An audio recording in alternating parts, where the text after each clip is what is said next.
ভাই ভিডিওটা আগে দেখেন। ইদানিং মনে হয় যে কিছু খায়ও। একটা ধর্মীয় বই বাম হাতে নিয়ে আর ডান হাত দিয়ে চুদলিং পং করতেছে। আমাদের ভুদাই পেয়েছে এরা। আমরা কি ভুদাই? এসব বিশ্বাস করেন না, এসব সব স্কিপ। ভিডিওটা বানাইলাম বলে অনেক কিছু মনে করিছেন, এবার এই ভিডিওটা দেখেন। জুয়েল ভাই আর আমার এই বিষয়টা নিয়ে সোশ্যাল মিডিয়াতে যা দেখলেন এতে করে জুয়েল ভাইয়ের রেস্টুরেন্ট ছিল, রেস্টুরেন্টের প্রমোশনটা হয়ে গেল। জুয়েল ভাই একটা বিজনেস স্টার্ট করতে চাইছে, করতেছে, এজেন্সি খুলছে, সেটার প্রমোশন হয়ে গেল।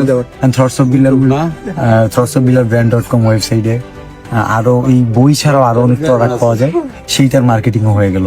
সেখানে থটস অফ বিলারের লাভ হইলো। আসলে ভাই রেসলিং খেলা অনেকেই সত্যি মনে করে, আসলে যে কতটুক সত্যি এসব যারা বোঝে তারা তো বোঝে, আর যারা না বোঝে তারা তো ভাই বোধায়। পাবলিক তো এখন আর বোঝাই নাই, আগে তো বোকা ছিল।